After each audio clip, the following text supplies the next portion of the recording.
We come now to verse 6 of the 9th chapter of the Gospel of John. Jesus is in a conversation with his disciples, triggered by their having encountered a man who was born blind. And Jesus makes the point that he is the light of the world, that it's important that the work that is part of the light take place while he is present. A time of darkness is coming. We indicated there's a little bit of discussion and controversy about the precise meaning of that, but one way or another we reach the climactic moment here as Jesus, now having given a bit of instruction concerning the circumstances, begins to engage with the man himself. And so we have tauta. This is the demonstrative pronoun, neuter, plural, accusative in this case, epon, from lego.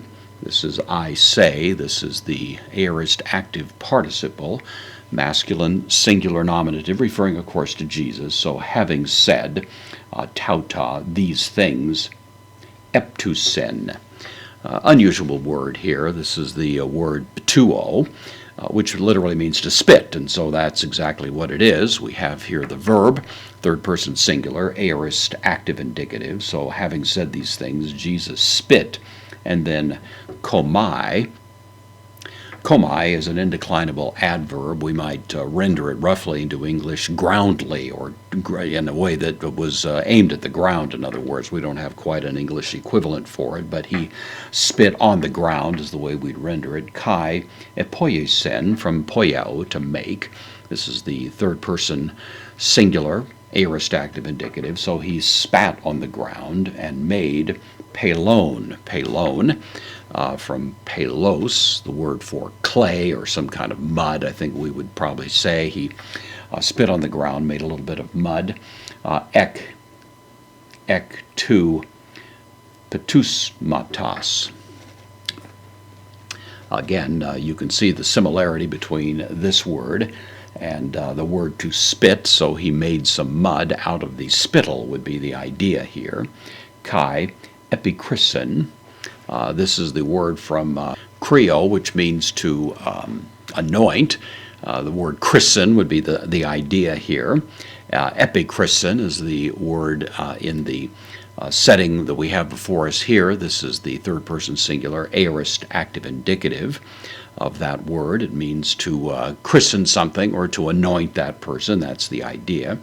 It takes the genitive, so anointed him. Ton pelon, with the spittle, upon tous ophthalmos, upon the eyes. Ophthalmos for eye is the word from which we get the word ophthalmology, of course, and other words in that family. So, having said these things, having had this conversation with his disciples, Jesus spits on the ground, makes a little mud, slaps it on the guy's eyes, and that's where we leave it for the moment.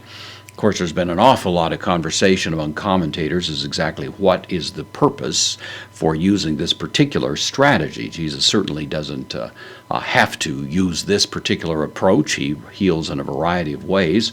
I think the best answer is simply to say that Jesus bends the means he uses in any given situation to the needs of the person who is going to be the recipient of the benefits that Jesus bestows. And in this case, for whatever reasons, we may or may not have any clue as to what they were, Jesus used this particular approach.